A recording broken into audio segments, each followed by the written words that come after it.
The views and opinions expressed on this program are those of the participants and do not reflect the views of BronxNet or the program underwriters.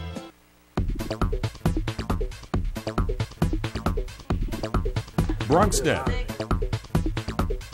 Your voice, your views, your vision. And hello, I'm your host, Darren Hyman. Of course, you are watching the one and only interactive talk show bringing the Bronx and the rest of the world right to you. First up, Duke Ellington was one of music's genius artists and a Grammy-nominated percussionist, is bringing his music back to the stage in a must-see concert.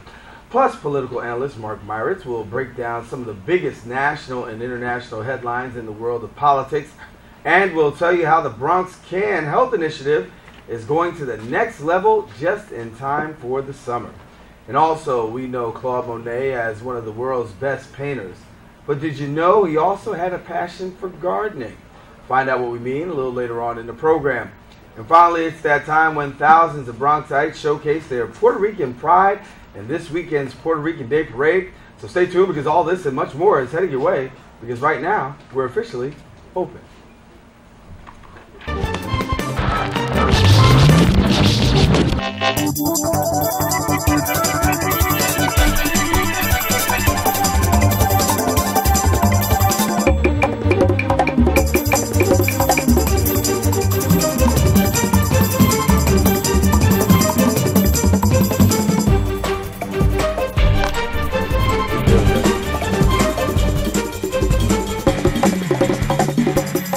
And hello, Bronxites. I'm your host, Darren Hyman. Today is Wednesday, May 30th. You are watching Open, the only live and interactive program that brings the Bronx and New York straight to your TV set.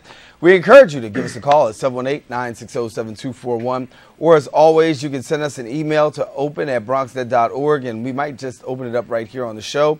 You can also hit us up on Facebook by searching under Open BronxNet Television, and also by Twitter by following our page at BronxNet TV.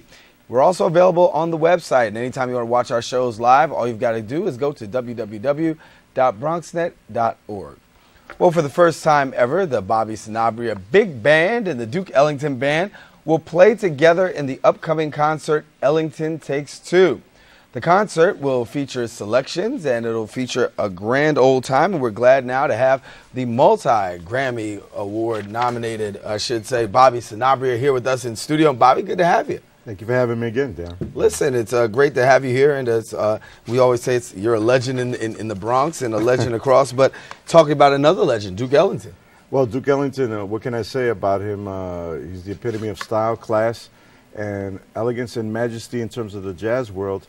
He's responsible for over 1,000 compositions, and the main thing that Duke Ellington did was bring jazz to the stage and present it in a way that it was considered serious high art. Before then, it was just considered a folk music from New Orleans, Louisiana, where its roots are. But Duke Ellington really made it orchestral, presentable to the concert audiences, and gave respect to the music. So why the concert? Well, the Duke Ellington Society, which is run by Mercedes Ellington, his granddaughter, who was a legend in her own right. She was the first person of color to dance on with the June Taylor Dancers for the Jackie Gleason show, and she studied at Juilliard dance. She wanted to bring this concert forth because many Bronxites don't know, but Duke Ellington is buried in the Woodlawn Cemetery here in the Bronx, along with many other great jazz musicians like Miles Davis and Eleanor Jacquet and many others. So in conjunction with the Friends of Woodlawn and Brian Saad, who's the director there, they came up with the idea for this mega concert, having the Duke Ellington Legacy Band, Big Band, and my Multiverse Big Band. And it's going to be fantastic because just having one big band is just great. But having two of the best big bands in the country performing Duke Ellington's music is fantastic. And also, for those of you who are fans of Latin jazz, well, our part of the concert is going to be doing Latin jazz treatments of some of Duke Ellington's most well-known works. So for those of you that want to know, you can tune in on June the 8th, and that'll be at 7:30 p.m. at the Lovinger Theater. If you want to come on down, get a ticket, hear Bobby, hear the crew, that's the time that you can do it, June 8th, 7:30 at the Lovinger Theater. And obviously when you talk about Duke Ellington and the fact of his music, what about his music really flows with you on a day-to-day basis? Well, I mean, basically he's considered by the cognoscenti as America's greatest composer. So he resonates through everything that we do, even in hip hop. Some of the, I crack up because I look at old videos of Duke Ellington's orchestra and I see some videos of current day hip hoppers in terms of the way they present things. A lot of it has to do with the way Duke presented the music. If you want to get tickets for the concert, the number is 718-920-1469. Again, 718-920-1469. And it's at the Lovinger Theater here at Lehman College. It's a beautiful, intimate space with about 500 seats. It's open seating. The tickets are basically only $20, so that to see two great, incredible big bands playing this music. There's also going to be featured some well-known jazz singers like Antoinette Montague, and also there will be some choreographed numbers with dancers as well. We saw a little bit of the video of a previous concert, and it seems as though concerts draw big numbers. You expect a great turnout, huh?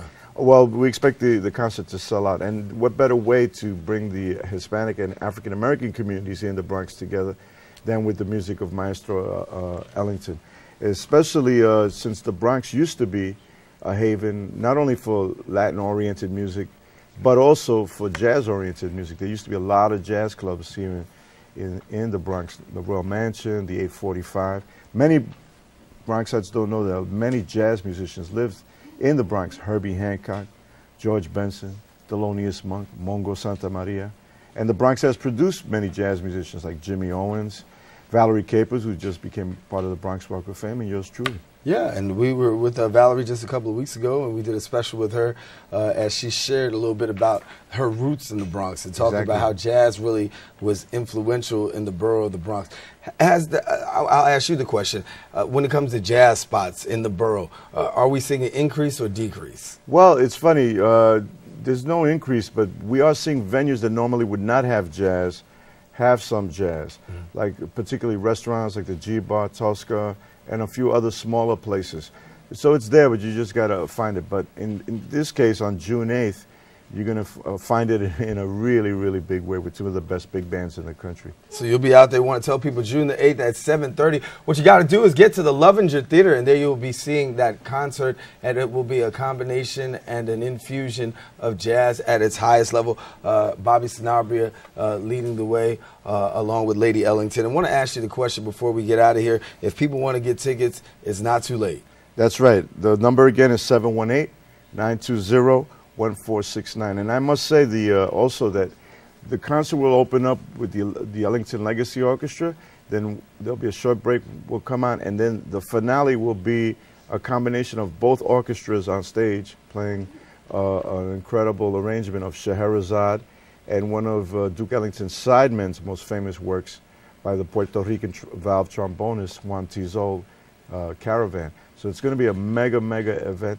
And we want to thank Frank Owens, the musical director of the Ellington Legacy Orchestra, Mercedes Ellington, and also Brian Saad from the Friends of Woodlawn Cemetery for conceiving this incredible event. Well, good to have you sharing with us. And, of course, we'll be having our cameras out there to check it out on June the 8th at 7:30 at the Lovinger Theater. Bobby Sanabria, thank you so much for coming to share with us. Thank you. As he mentioned also, you can catch him out there on the Bronx Walk of Fame because he is there on the Bronx Walk of Fame, and he is the multi-Grammy Award, and well, I should say Grammy-nominated artist. And, of course, if you want to catch his work out there, just come on out to the Lovinger Theater, 7:30. I guarantee you, you will not be disappointed. Well, coming up next, we're going to shift gears and we're going to talk politics. Our political analyst, Mark Myritz, will join us here in studio. Stay with us. That's coming up next, right after the break. Your education is the key to your future. And if you're a high school student, your next stop is college. A college education gives high school graduates a competitive advantage professionally and financially. Without it, your job opportunities are much more limited. A college diploma is a necessary requirement for any successful tomorrow. So make sure you're prepared. Speak to your guidance counselor. Visit your local colleges. Your education is the key to your future.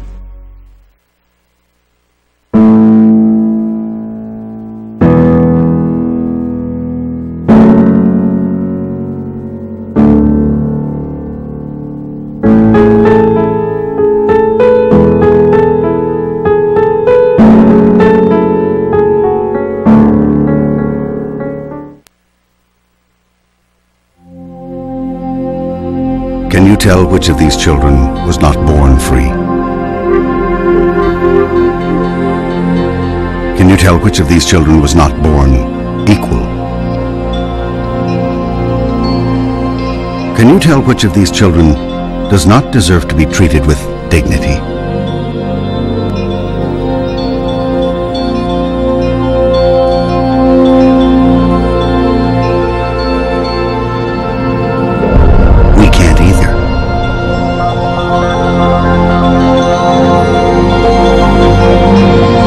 Human right number one.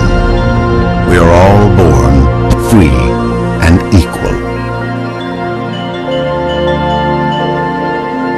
What are human rights? Find out at youthforhumanrights.org.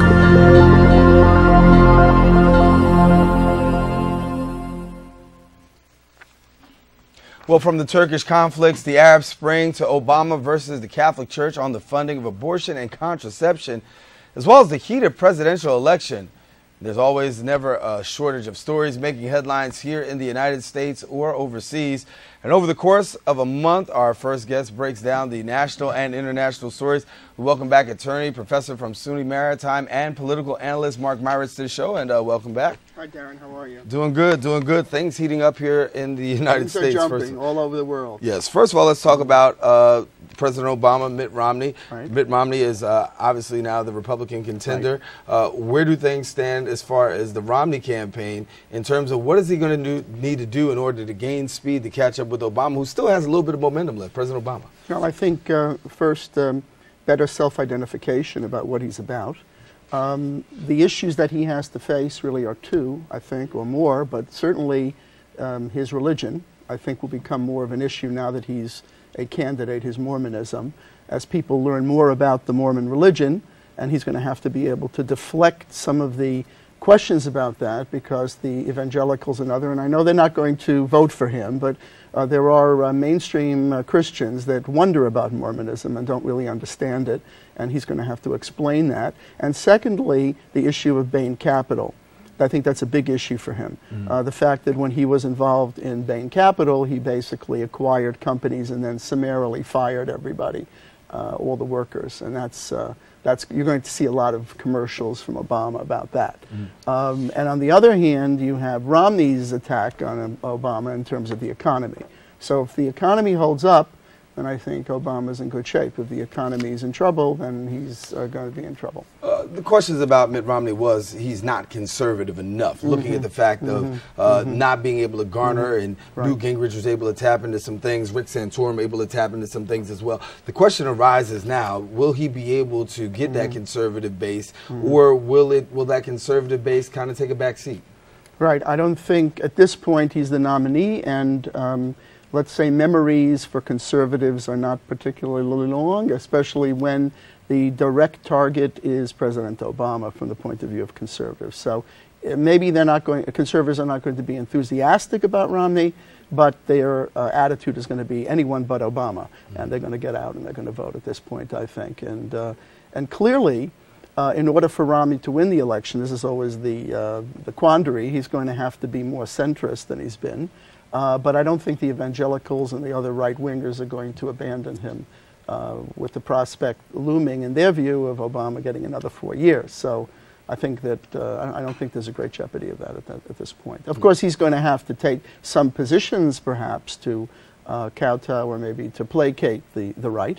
But I don't think the right's going to abandon him. I don't believe so. Not with the health care issue in the Supreme Court, not with the contraception issue, not with all these high-powered, high-octane issues sitting there. I don't think conservatives will abandon him. There's a lot of good conservative issues to attack the Obama administration on from the Romney point of view.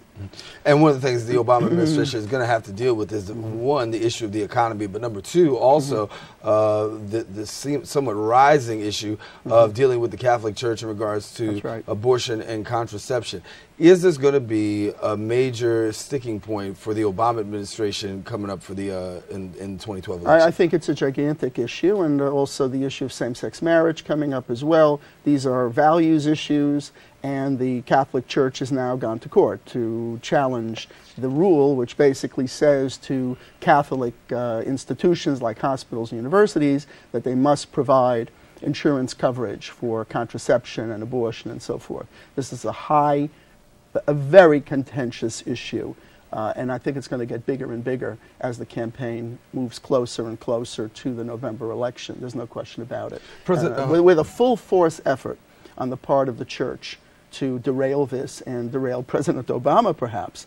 And you know, Catholic voters are important, particularly in states like Ohio, where they are decisive voters in those races. So I think this is a big issue, to answer your question. Tremendous issue. Well, walk us out of the Catholic Church and let's move to the Protestant churches for a second, because you have the whole issue of the same-sex marriage evolution, as the president calls it. Now he's evolved to the place of affirming same-sex marriage. With the fact of the Catholic Church having the position that it has now and him now evolving to the place of same-sex marriage, is this going to have an adverse effect on him with regards to the church at large? Because we're not just talking about the Catholic Church here, because there are others. There are others in the Protestant faith who said, listen, you know, we've wavered on the issue of same-sex marriage. Right, different groups feeling differently on that issue, because on that issue, I think greater than 50% in the polls support some form of same-sex marriage, some validation of that. So I think you've got the Catholic Church on the one hand as an interest group fighting on contraception, abortion, and that group. On the same-sex marriage issue, it's much more diverse, and I think that that one potentially will be polarizing, but the polls show that the majority of people really don't oppose it at the end of the day. I mean, the fact the polls are not so clear that's a bright line issue that people are going to go, you know, basically not vote for the president on. More, in effect, what they're seeing in the polls is that issue is not going to make the decisive difference in whether or not to vote for President Obama. I should mention that this issue is wending its way through the courts, just like President Obama's health care program. And the Prop 8 in California was found unconstitutional. That was the ban on same-sex marriage, which was found unconstitutional by the federal court. That is wending its way through the court. So there's a lot of action on that issue. Now, if you look at really why did President Obama take this position, it's quite perplexing. But if you look at it carefully, either he felt that he should do so on a moral basis. He said he was concerned about his children, and his children have friends who are in families where there are same-sex couples. He didn't think it was fair. Or he was following after Biden's remarks, and he didn't have a choice. Or he was interested in fundraising. And in the Time magazine article called "The First Gay President," the writer suggested that President Obama wanted to strengthen his position among gays in terms of raising funds. Very clearly, because shortly the day after, he went to a fundraiser and got $1 million. And got money. So I don't think he did it just for that, although he is in a presidential election and he has to really he had to really do a cost-benefit analysis, a plus-minus, to figure out on the plus side, on the minus side, and I think he needs that engine. He's running against a very wealthy candidate, so he's got to raise a lot of money, and the gay community is now solidly behind him, so that helps him. That's a big plus. Let's go overseas for a minute. Please bring us up to speed as far as the Syrian massacres are concerned. Well, the Syrian situation is a very bad situation, and it really got even worse, if that's possible, with the massacre in Hula, where now no one's really sure who did what, because there are really no journalists inside Syria, but hundreds were killed, including many children, and it really was a massacre. So as a result of that, the United States and a number of other countries expelled all their envoys. All the Syrian envoys were basically kicked out. I think the Syrian ambassador to the U.S. was given 72 hours to leave the United States. Now, whether that's a good idea or a bad idea, the Russian government has said, the Russian ambassador, the U.S. has said that's a bad idea, because if you want to have diplomacy to solve an issue, you've got to have diplomats in your country in order to work things out. But the question is really what to do about this issue, and whether or not the other nations are going to intervene militarily. Are they going to intervene militarily? Are they going to support the rebels? Are they going to create a no-fly zone?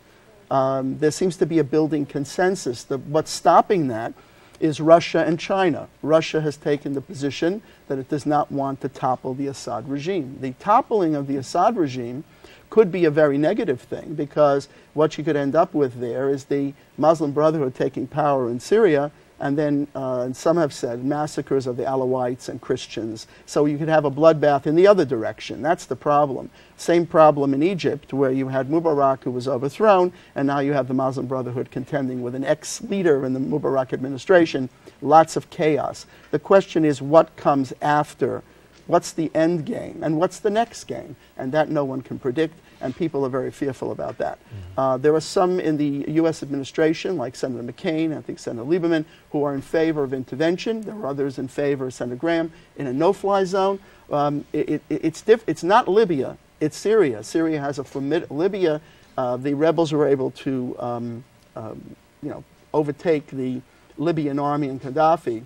But the Syrian army is very powerful, and the Syrian rebels don't have heavy munitions and heavy ammunition.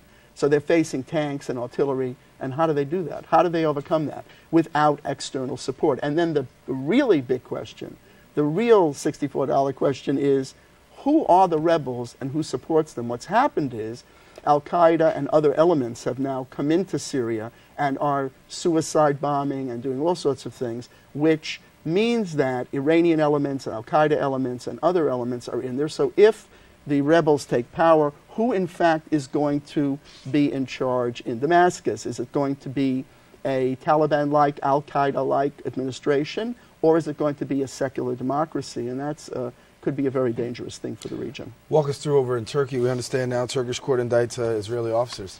Right. Well, basically, this is an outgrowth of the Mavi Marmara flotilla episode, and that issue continued to fester and was never solved, because Turkey asked Israel really for three things. They asked Israel for reparations, an apology, but the number 3 item was they wanted an end of the Gaza blockade. That's a no-starter. And in fact, the Palmer Report, which came out of the United Nations, said that the blockade was legal, although it criticized Israel for using excessive force.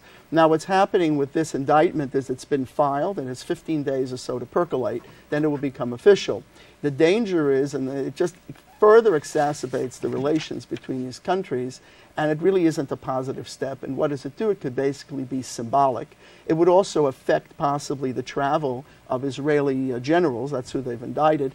If they file these indictments through Interpol, they couldn't travel. So it's problematic. I hope, and I also pray all the time that Turkey and Israel will again realign and find common interests and common things to support. And ironically, the Arab Spring may lead to that, because what's happened is the United States and Syria and Turkey have been totally aligned in a way that Turkey's put a NATO radar in place to seek out evidence of Iranian missiles. And the Turkish opposition to the Syrian regime is right in line with President Obama's policy. So Turkey and the U.S. have never been more aligned. So because of that, and because the Arab Spring has deteriorated in the way it has, and Turkey is not finding itself as the leader of the Arab world, it's finding itself in a beleaguered situation with Syrian refugees coming over the border, with a horrific situation where Turkey doesn't want to intervene militarily. It doesn't want to get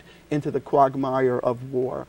It's in a bad situation. It needs to align with the U.S., and there's where I think the possibility of an Israeli realignment with Turkey is possible. Whether it's probable, I don't know, but I'm hopeful that it would happen as the chess pieces shift and as Iran continues to prevent anyone from telling it to stop nuclearizing. The latest thing was someone planted a bug in their system called Flame and stopped basically malware and shut that down to a certain extent. But at the end of the day, we're going to have the moment of truth, and the moment of truth is coming on Iran, and hopefully it won't be a violent one. Let me get this in before we get out of here. Sure. We talked about the Gaza Strip being non-negotiable. Yes. Talked about reparations and an apology. Yes. People are saying reparations definitely non-negotiable, won't happen. At minimum, an apology, yes, no, maybe so. Well, there were news reports that the Israeli government had offered $6 million to one of the families of the Mavi Marmara. And as far as an apology, the fact of the matter is that the Turkish and Israeli diplomats had worked out the language of an apology, in quotes, or some sort of a statement, but that fell apart because the parties couldn't come to an understanding. That was too bad, because if it's an apology, reparations, the number 3 problem is the ending of the blockade. If Turkey insists on the ending of the blockade, Israel cannot end that blockade at the present time so long as Hamas is in charge. So what you end up with is 2 parties hitting one big wall. All right, Mark Myers, thank you so much for joining us. My pleasure. All righty, well, we got to move things along, and there is more open coming up right after this. But first, the Center for Sustainable Energy, along with the BOEDC and the Borough President's Office, held its first Bronx Solar Economic Development Conference in an effort to introduce solar energy to the Bronx, as well as educating the public on the benefits of using solar panels for their home or business. The first annual Bronx Solar Economic Development Conference, part of Bronx Week, highlighted the importance of introducing solar energy to the Bronx and stressed on the benefits of going green. Most people, from my experience, are really, really educated about the environment, and they know that the planet Earth is suffering and that our life form even is suffering. The Center for Sustainable Energy, conveniently located on the campus of Bronx Community College, has promoted the development of clean energy in the borough for the past 9 years by training and educating urban communities in an effort to promote efficient energy technologies. I help organize the advanced class instructors.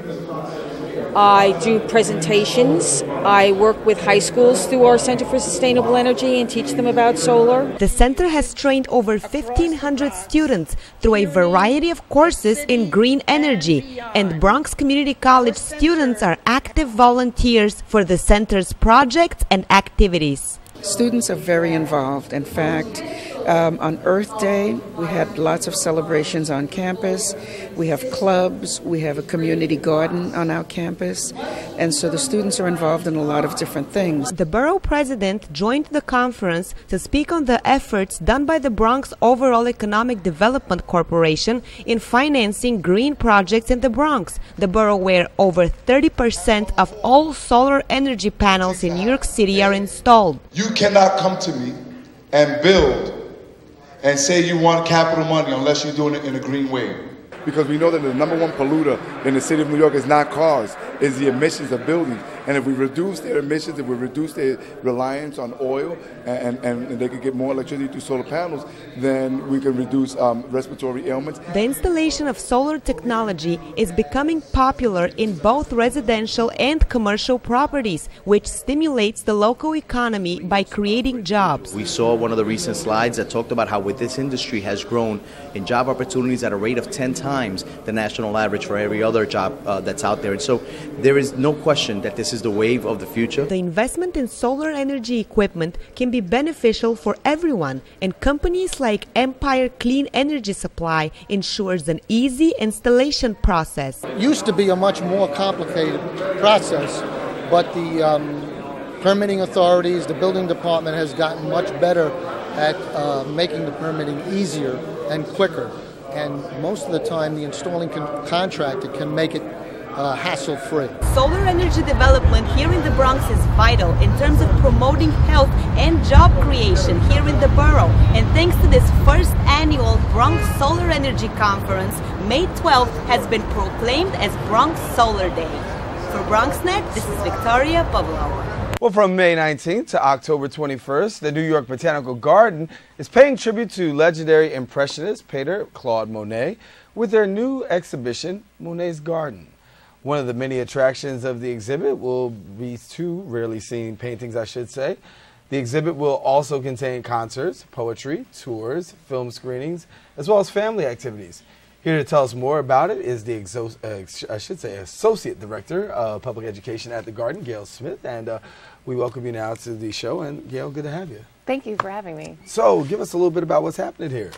So many people know Monet as a very influential artist, but they don't know that he actually was a gardener. Yeah. He was a formally trained artist in France and Paris, and in his schools and his friends, they came up with the Impressionist movement. They tried to change things up a little bit. So instead of blending colors on the palette and mixing it together, they placed the colors next to each other. So that gives the sort of blurry effect. And to learn a little bit about that, he actually used his gardens, and so he planted the different colors next to each other to see how they looked, and so that helped influence his art. So this will take us all the way up until the fall. We'll be able to see this exhibit. Sure. The gardens are changing since it is a 3-season exhibition from spring, summer into fall. We've got some beautiful irises up on a display right now, which are actually featured in one of the paintings in the library. Then later on in the summer, his most famous subject of the water lilies will be in flower and in bloom. And no, go ahead. We're seeing some pictures here while we're talking. I just want to let you walk us through this too. Fantastic. And then later on in the fall, the asters and the grasses and the sunflowers will be still in full flower. What are we seeing here right behind us here? This is the painting Irises. So it's from a private collector in Switzerland who's loaned it to us just for the exhibition. So it is on display in our library gallery. This is one of his palettes. So actually what he held in his hand in his garden and selected the colors to put on the canvases. This is just an image of Monet in his gardens at Giverny outside of Paris. In the background is the famous Japanese bridge, and in our exhibition we recreated some of the scenes. So when you enter the conservatory, you're almost walking out the doors of his house and into his Grand Allée, which was planted. And then you're able to walk across his Japanese bridge and go out into our courtyard pools to see the water lilies. So the public will have an opportunity to see different parts of this exhibition. Now, talk to us, because not only will they be able to have take part in this exhibition, if you will, they'll also be able to, if you're technologically able, download an app. Right. The opening of this exhibition also launches our first ever app. We partnered with the Metropolitan Museum of Art, and they've worked on putting in the images and the paintings that are on display. So you can go download our app. It's free in the iPhone App Store, and get a tour of our exhibition. So it'll walk you through. You can follow on the map where you're walking in the garden, because it is a big place and you can spend all day there. But then you can also go to the feature that's specific to Monet's garden and its tour. And so when you get to a plant that's highlighted in the exhibition, you can read information about the plant, how it's grown, where it grows, but then also flip over to the painting that's on display in the Met. And so if you're also down in the Metropolitan Museum of Art, you can do the same and look at the painting, then flip over to learn about the plants themselves. A little under a week since the exhibition has been going on, correct? Right. So what has the public been so intrigued by most about Monet's work so far?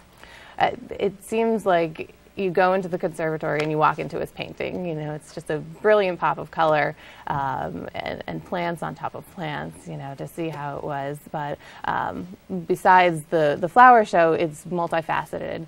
We have a poetry walk that we put together with the Poetry Society of America, which highlights some of Monet's contemporaries and shows sort of his influence among his peers and poets of the time. So you can walk through and really sort of get a sense of how nature inspired not just artists, but it also inspired poets and musicians, as we're featuring a few concerts over the summer. We just had the Hartford Symphony Orchestra come down for a classical concert, playing pieces by Debussy and Fauré, just to sort of, again, give you a sense of how Monet lived and what he experienced. And then in the summer, we have a series of water lily concerts, so it'll be a little bit more fun French jazz, picnicking out on our lawn in the evenings. We're also have on display, besides the paintings in the library, some photographs of Giverny from modern times. An artist, Elizabeth Murray, she spent 25 years going back and forth and helps to record what it looked like then and now, and so they're able to restore his home into its formal glory. Will we be able to see a lot of the French atmosphere? you'll definitely, as I mentioned, get a bit of the atmosphere from the programs, the poetry, the jazz, French jazz.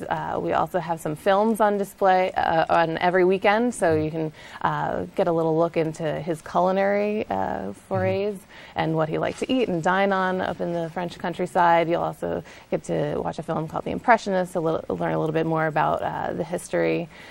We do home gardening demonstrations every weekend, and some are featuring, you know, how to grow a French kitchen garden with herbs and the different vegetables that are there. So you really get a nice hands-on experience, and you really can become absorbed into the French culture or the gardening side of things as well.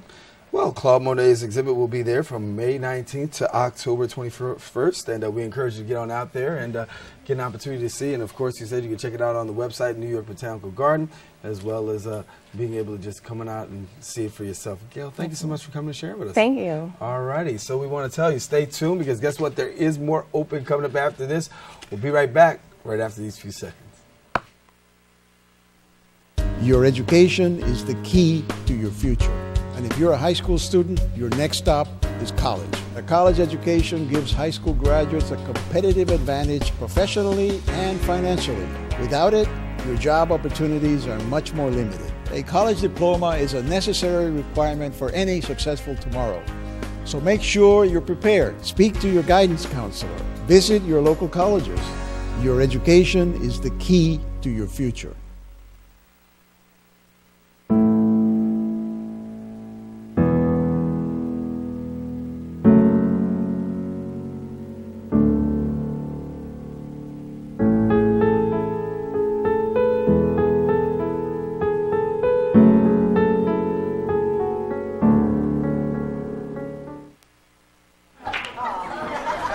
Dude, I did the most shocking thing today.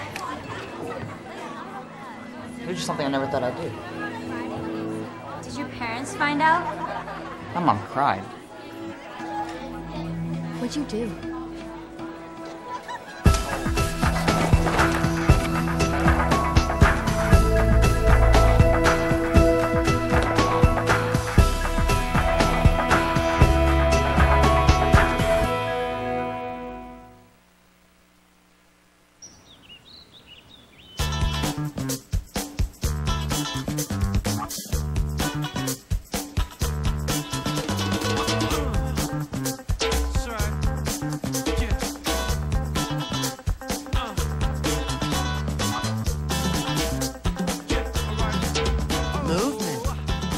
Weight loss, it's one of the many ways to fight osteoarthritis pain. For more information on managing pain, go to fightarthritispain.org. Well, summer is here, we think, and that means more and more New Yorkers will be changing their diets, striving to achieve a more healthier lifestyle. But there's more to it. You have to be more active in physical challenges and develop better workout routines. That's why several elected leaders will be signing up and checking into the Bronx Can Health Challenge launch. On set to further discuss this further from district leader from the 80th Assembly District, Kenny Augusto. We welcome you down to the show. Good to see you, man. Hey, great to see you. Back again, and you've been here down through the years. And so now this district challenge is what? We're going to get all you guys to be a little bit more healthier, wealthy, and wise? Absolutely. Changing attitudes now can. We're not reinventing the wheel. We're actually checking up what's the basics. You have to eat right. You have to move. You have to exercise. Many elected officials started with the borough president and Senator Gustavo Rivera and now Senator Ruth Hassel Thompson are all employing different things. The First Lady, Michelle Obama, is doing Let's Move. And that's taking the storm. We lead the borough in obesity, childhood obesity, diabetes, a lot of different things, and the health challenges. You know, I am way over my weight, but I can't change it overnight. So now you're going to engage. What's going to happen for you? Well, we started last year, and we started just basically smaller portions, eating. Make sure that half the plate is with vegetables. Even with my scrambled eggs, I'll throw in some sweet peas. You know, just change it up. Even with breakfast, there's some vegetables in there. And that's the whole thing. I mean, the vegetables aspect. You need good glucose, but you don't need bad sugar. You don't need bad cholesterol. Avocados are good cholesterol. Nuts. So it's just basically having, you know, even if it's yogurt with some almonds and some berries in there, you change it up. You go, you move, you walk. If you can't exercise a lot, you know, I lost 22 pounds. I still need 108 to go, but it's a start. It's a start. How's it been for you talking about a start? Because, you know, you look at the end result of where you want to be, and sometimes people get discouraged along the way. How are you doing in your journey? I'm doing good. I'm doing good. I like to dance. I actually injured myself recently dancing, but I find different ways to move on. Even if it's 20 minutes to do something. You know, there's Zumba, there's Bikram yoga. There's so many different things that you can do. You know, if we're dancing, even if you're in front of the mirror and you're doing a salsa move, or you're doing anything, you watch Dancing with the Stars, just stand up and move. Give us a little bit about how elected leaders, you talked about elected leaders such as the borough president and all that. So what are you guys getting together on a basis, or are you guys just keeping in contact, just doing it individually? How's it work? I think it's definitely started with the borough president doing his thing. It actually started with the first lady doing her thing as a national initiative, and then many elected leaders, the Bronx borough president, Senator Rivera did this Bronx Can. They asked me to be a part of it. I got in it. I got inspired. And a lot of, you know, now all over the place we're having different people. Senator Ruth Hassel Thompson is working on a move thing with Dr. Viteri, one of our physicians in the neighborhood, and we're trying to get seniors to move, young people to move, and it's really been an effect. Yeah, I was going to ask about the public catch on to it, because as you guys are leading the way, is the public really catching on to this whole issue of fitness, given the fact, as we said earlier, when you talk about the asthma rate being astronomical in the Bronx and obesity, you know, in the Bronx, and the fact that you have all of these, you know, major health challenges that are coming out of our borough, are people becoming more and more conscious about health, or are they more concerned about the other things, which is finding a job, dealing with the unemployment rate? How are they responding to the health challenge? Well, I mean, the economic crisis, as you know, has been another thing foisted upon depression. People, when you're depressed, you eat more. If you're not moving more, you're not getting, you know, so all these things are interrelated. And a lot of the, you know, certainly like Senator Ruth Hassel Thompson, she sees that as a problem. The borough president sees that as a problem. And I think that the leaders taking a stand and making a pitch to the people that we need to move. We need to get everybody together. We need to work our way into a healthier lifestyle. It's not something of a crash diet. It's not, you know, Miami diet or these other things. It's getting us together and saying the basics. You smaller portions.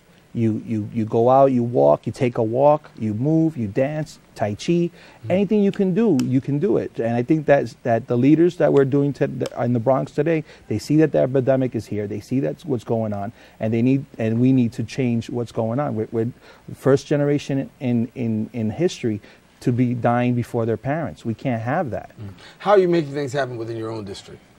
Well, definitely by engaging in the community. Whenever I go to a senior center, I dance, and I get the people dance, and we go to different events, and I walk the district, and I make sure that people know who I am and what they need. I ask them what they need, but they see me walking. They see I'm obviously a big guy, and they see, well, if I have to you know, if I'm gonna get my certain challenges, and I already got the report, I'm getting, you know, I'm passing that threshold of diabetes. I don't want diabetes. Diabetes can be reversed. So we need to find ways to reverse it.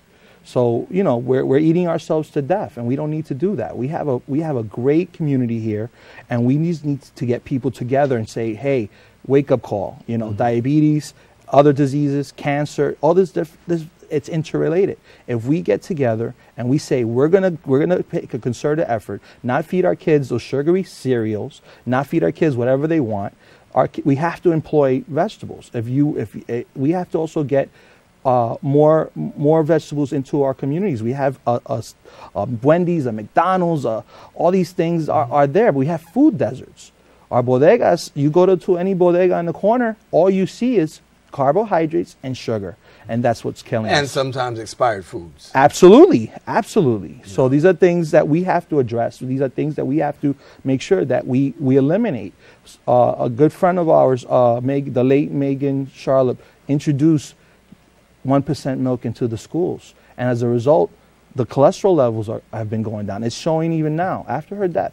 Even now, they're showing that these things are going. If we expand these things, now, you know, we had legislation that the senators and the assembly people put into effect of getting more different kinds of milk, lower fat milk into the bodegas. Now we need to get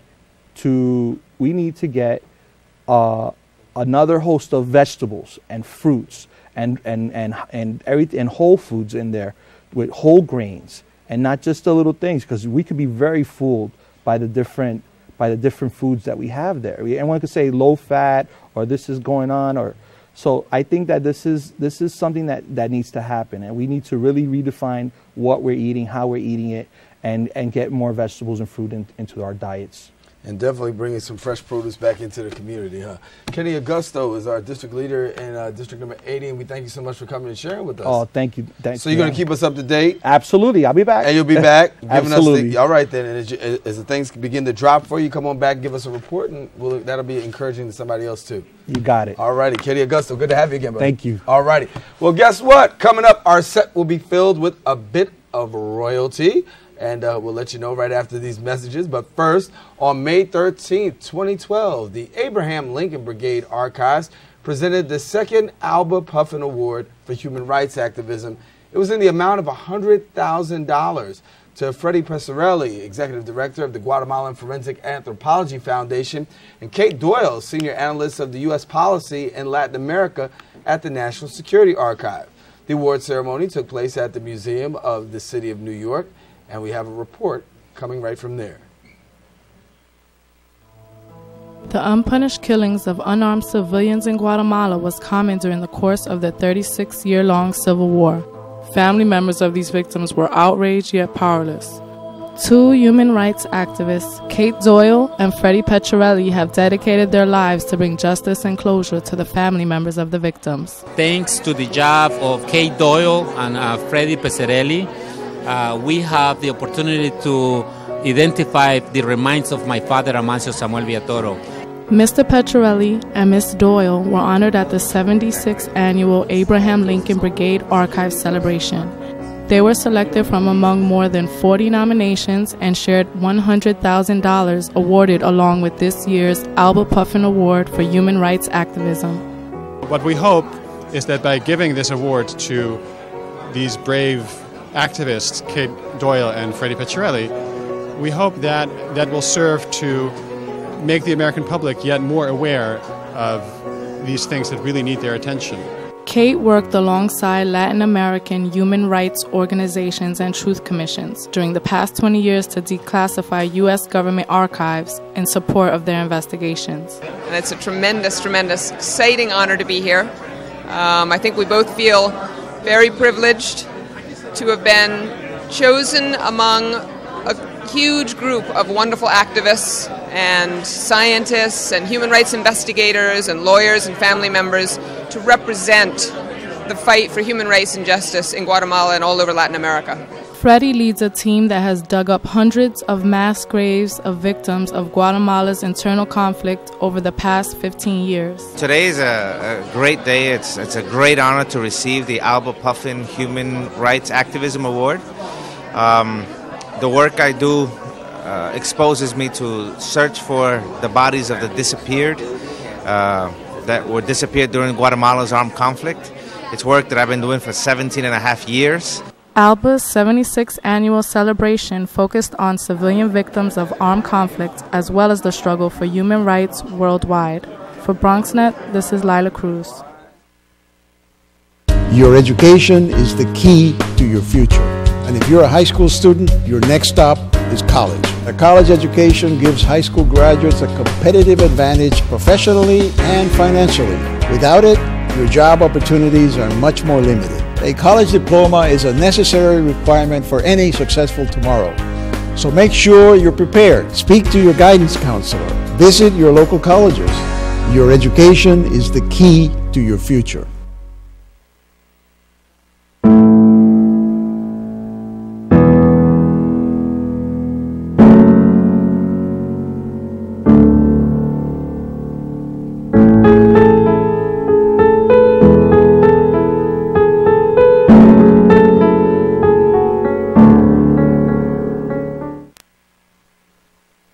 You're really not that talented. You're not attractive.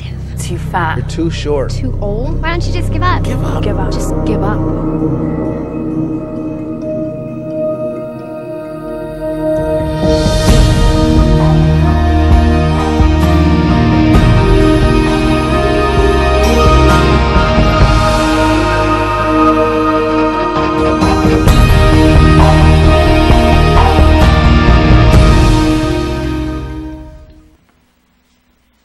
Well, since its creation over 20 years ago, the Bronx Puerto Rican Day Parade has grown from a collection of small groups to international organizations developing better cultural relations. It has now also grown to be one of the biggest events taking place in the Bronx, and this year's parade shows signs of only getting bigger. You can expect to see over 120 groups, local businesses, elected officials, and countless Bronxites ready to show their Puerto Rican pride. And here now to tell us more about the parade is Annette De Jesus, who's also brought along some parade royalty, and I do mean royalty in the first degree. We've got Queen Brianna Perez, First Princess Nadia Seawright, and King Brandon Rivera, as well as Carmen Cruz Hernandez. And we welcome you all to the show. Hi. Hello. Everybody's okay? Got the kings and queens. I feel like everyone is good. Thank God, everyone is good. Good. Thank you for having us here. Our president, Francisco Gonzalez, and our vice president, Ruben Rios, has been working really hard since the beginning of last year, and it's going to be a parade that is unforgettable. Unforgettable. Since we're celebrating 25 years, it's history. It's a lot of history. You said 120. It's 125 plus. Okay. Of organizations that have, decided to join us on this special day. One of the other things that we'll be having, we have Adalberto Santiago, La Voz Borinqueña, that he's a legendary salsa. He'll be there with us. Carolina Skywalker Cadillo, that's a radio host from the Mega. She is our Godmother International. She will be there. It's so many people that will be there that the list is endless, but it's history. It's really history in the making. We talked in the beginning about how it started as a small group, and now things have progressed, and now we've even got kings and queens. Talk to us about our kings and queens here. These children work very, very, very hard, very hard. What happens is that our president and our vice president, he selects kings and queens. Basically, the kings are selected at a young age. But the kings and the queens are selected from the ages from 5 to 8. Okay, this is where we have our two princesses and a queen. One of our princesses in here and our king. And as the age progresses, like 12 to 13, because there's different ages, we also have them, participate, and we elect who's going to be our queen and our princess for the parade. And right now we just finished our last pageant last week, so we have all our queens. So we've got Nadia here, who is Nadia Seawright, and she's also a princess, am I correct? Yes. And then we've also got, who else? Brianna Perez, who's also a princess. And she's a queen. Queen, okay, queen. Oh, sorry, queen. Let me talk to the queen. So how does the queen feel about being a queen? I feel proud of myself and great. Yeah. Was it really hard going through the process? I mean, did you think that you were ever going to be a queen? Yes. You did. Well, that's good. You got to have confidence. That's good. And talk to us a little bit about this, Nadia. How do you feel? I feel good. Yeah. So what did you have to do to become princess? Like, you had to do, like, a lot of stuff. Give me an idea, like, what kind of stuff you had to do. Like, dancing. You danced pretty good, huh? What else did you do?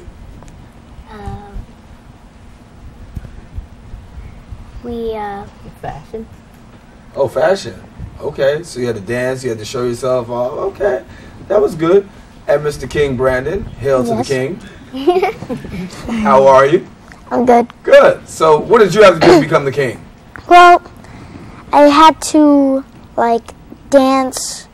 I had to do the evening thing, and then I had to sing and dance at the same time.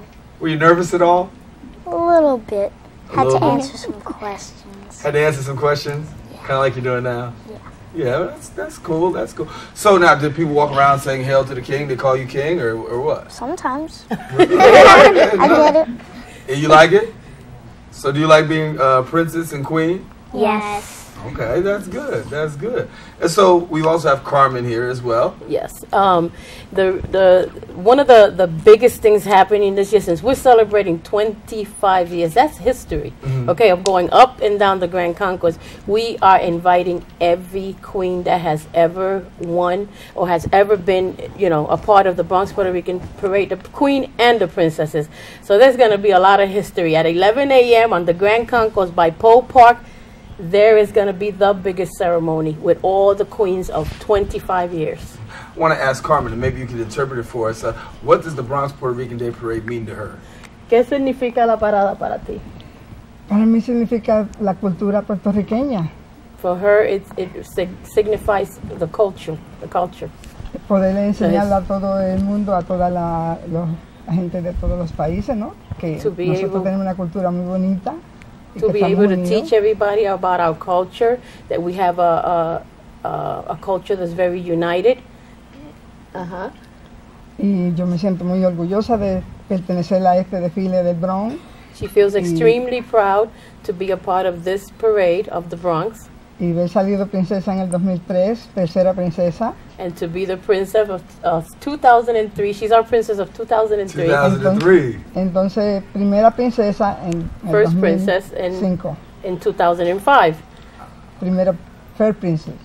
She was first princess in 2005. Yeah. And we're seeing pictures right there where you can get to see actually some of the kings and the queens actually be there. Bronx Puerto Rican Day Parade, we're encouraging everybody to come on out on June the 3rd. And so you're going to have a lot of groups out there, a lot of dancing. Yes. It's international. Everybody is out there. Everyone from every nation. Well, thank you, king, queen, princess, past, present, and future. And thank you so much for coming and sharing with us. Thank you so much, and I hope to see everybody there. Please tell a friend. They'll definitely be out in large numbers. Thank you so much for coming. Thank you. All ¡Y que viva Puerto Rico! That's right. So we encourage you, come on out to the Bronx Puerto Rican Day Parade. It is taking place on June the 3rd. We want you to be out there. Unfortunately, that's all the time we have for you for today. Definitely been a pleasure coming into your homes. We want to thank the guests for joining us. More especially, I want to thank you, the viewer, for tuning in. Now, you can tune in tonight for the recablecast of Open at 10 p.m. on Channel 67. If you're on Verizon Fios, we're Channel 33. And of course, you can catch a brand new episode on Open on Friday at 10 a.m. with my girl, Rita Valentine. Until then, we encourage you to keep your hearts, your minds, this channel wide open. Darren Jaime saying, see you later. Take care. Thank you. You got to stay right here.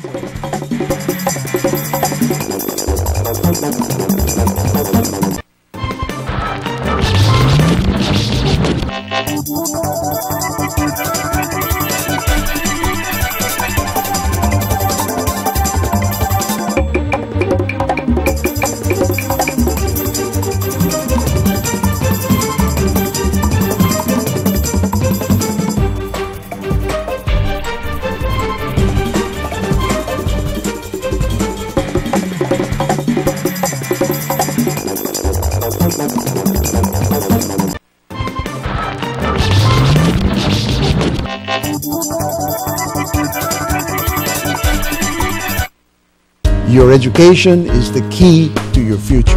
And if you're a high school student, your next stop is college. A college education gives high school graduates a competitive advantage professionally and financially. Without it, your job opportunities are much more limited. A college diploma is a necessary requirement for any successful tomorrow.